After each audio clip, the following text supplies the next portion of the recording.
Hello everyone. Today let's discuss regarding the next topic under sustainable management of natural resources.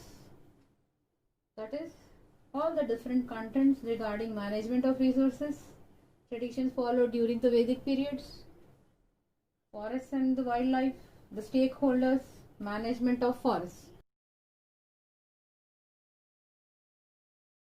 All of this can be discussed. So why do we have to manage the resources? Because the daily requirements starting from the food, clothing, all the necessities of ours are being fulfilled or they have been obtained from the nature. It could be even the vehicles.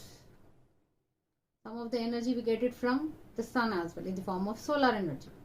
Now this energy is being processed nowadays, isn't it? So being utilized in a different manner. All the different products which have been excessively or being exploited in an unlimited manner. It could be for the improvement of healthcare or for the different demands from different areas. They've been increasing excessively. What could be the reason? That is because of population explosion. So usage of resources should be controlled now. And this usage of resources should be a long-term perspective, which would be lasting for a longer duration, putting in mind about the next generations and how we have got it inherited from our ancestors. Right. So this basically should be happening in an equitable manner, irrespective of the power, or if it is regarding the money or rich or poor, it should be distributed equally, right? And then the factors which are leading to over exploitation, which are causing damage to the resources, they should be controlled, should be considered properly. Excessive pollution, if I say this, excessive pollution is leading to a lot of pollution in the surroundings. So we can say that anything, any resource, if it is being used up or extracted, the waste which is being generated should also be safely disposed. Next, our ancient literature is being a huge example where they've been giving a lot of examples regarding the values, sensitivity of humans towards the different principles that is need to be followed for the sustainability of resources. So all the Vedas talk about that.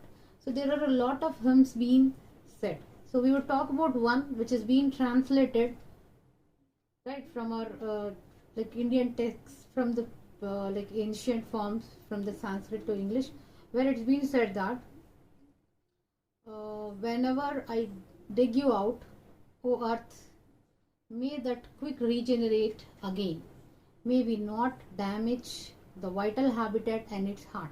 What is it clearly implying? That how much ever I am utilizing, it should be regained back.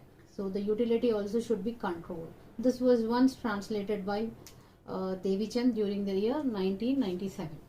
The next, so when Vedas have been talking about both being productive as well as being protective, right? So why not being considered right now? And during those times, agriculture was very much been dominating throughout, and then the forests and the groves were deemed very much sacred. And when the post Vedic period, it was continued. But what has happened? There was a wide range of ethnoforestry. Now some of the practices or the customs which have become a little modern, where people were not being any more traditional, has shown an effect on the nature and all the natural resources. So this is what has been happening because the mindset has changed, the way of thinking about the sustainability of resources has changed, has caused to such kind of conditions now. Next we talk about forest and wildlife. Forests basically are the biodiversity hotspots. Now, a measure, right, one measure of the biodiversity of an area is nothing but the number of species living in that area, the varieties and the number of species living over there. They can be starting from like different like bacteria, fungi, it could be some kind of ferns, it could be other animals, flowering plants, worms, everything. Start moving on with the birds, reptiles, everything. All have been a main aim in the conservation, and we need to conserve and as well preserve them, because which we have got inherited from the previous generations. So we need to conserve them, and it is our sole responsibility throughout, which we need to take care of. So we talk about the stakeholders sometimes. Now what are the stakeholders over here? Now these stakeholders are those people who are living in the surroundings. It could be the local people or the people living in those areas of the forest or in its surroundings. They play a major role because they depend on all the resources of the forest. And then the main thing, the second one would be the forest department itself, because as government owns the forest, they being the stakeholders who need to protect and conserve the resources. And then the main thing, industrialists, because they will utilize all the resources present in the and from the forest, and they utilize it so that they get a better income which is being utilized for them. Now it could be for the wooden products, it could be the leaves which have been utilized in making of certain commodities, right? So now all of this. And then when we talk about the wildlife enthusiasts, now these wildlife enthusiasts basically they would try to conserve the resources which are present and which we have received it in a very pristine form, and it is remaining as such. So what has happened from the British rule in our country? Excessive exploitation of forests has happened, and which has a direct effect on the wildlife as well. Then the excessive exploitation has been so much that all the resources were almost forced to be taken upon, and they were transformed into the farms, and then when they brought back to India and when they were sold with higher rates, that was again a huge blow. And some of the forests were cleared up. This is one of the problems over there for monoculture. Okay, major areas being cleared up for agriculture or monoculture, we can say. So all of this would become a part of the revenue for the forest department. But at the end, it's being that resources are being at the stake. So that also need to be considered. Okay, industries basically, they just considered the forest as just an area, or they would say that as the source of raw material. Now, a huge interest has been there for the government to access the raw materials, but what has happened? At a very lower prices. That has been very much clearly known, and the sustainability is of no interest for anyone over there. And then what has happened? The long teak trees, all the huge trees were all falling apart. They have been cut, or deforestation has occurred, and it was a total stake to the resources in those areas, right? So optimal usage, right, with whatever production is being there, if it is being seen, it would help in taking care of the resources which are present in our surroundings, right? So that is what was the concern of these wildlife enthusiasts, where they were like we can't say that they've been dependent directly on the forest, but they are having a considerable thinking or positive side about these forests and their management. And then simultaneously they also had a thought about the wildlife, that is regarding conservation of the lions, tiger, rhinos throughout. They had felt the need to conserve them. We can take one of the examples where fish noise. When we talk about enthusiasts, wildlife enthusiasts, alright, Bishnois, their community, they had a very religious tenet. They would always love the nature, and they would always say that all the living things with the basic philosophy, right? They would say that these all living things have a right to survive and to share all the resources. So such a positive thinking about the ones which they do not get any profits from, but others do not think about it. And in or to with the respect over here, Government of India has instituted an award called as Amrita Devi Bishnoi National Award for Wildlife Conservation in memory of Amrita Devi, who along with other women, some of them from her family and the rest villagers, have protected or like sacrificed their life for protecting of Kejri trees from Kejrali village of Rajasthan. They of the Jodhpur area, where they have protected them against a king who wanted to build a palace just to by cutting down a huge area of the forest, and they have prevented it from happening. It's not just that. Our thought, our prejudice against the traditional methods, right, of or usage of forests has also shown no effect, like a huge effect, right? Some of the areas in the Himalayas, right, they've been converted into national park, Himalayan National Park. It contains an area where like alpine areas where huge grass could grow, and that was during like ancient times it was been like grazed by the cattle, now which has been restricted.